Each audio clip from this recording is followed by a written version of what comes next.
سلام، وقت همگی بخیر. من معینم و اینجا چنل معین تاکس. امروز میخوام راجع به گود استندینگ پرستاری و رشته‌های وابسته به نظام پرستاری براتون صحبت کنم.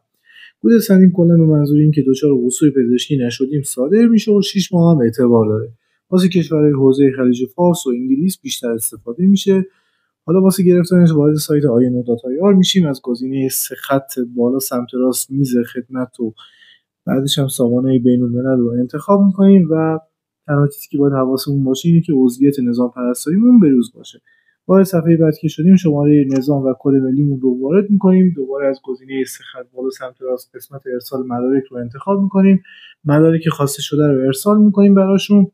فقط از این از مدارکی که خواستن 3 تا مدرک خیلی مهم‌ترن: تاییدیه‌های سلامت از متخصص داخلی و روان که در آخر ویدیو نمونهشو میذارم و گواهی عدم سوء پیشینی که از پلیس به اضافه 10 میگیریم و عرضم به خدمتتونم 1-2 ماه بیشتر اعتبار نداره و در نهایت متاسفانه مبلغ 5 میلیون تومان رو باید فریز بکنیم و بعد از 3 هفته به آدرسی که توی سایت وارد کردیم ارسال میشه و میتونیم نمونه فیزیکالش رو داشته باشیم. مرسی از همه که تا اینجا ویدیو با هم بودین و حمایت کردین.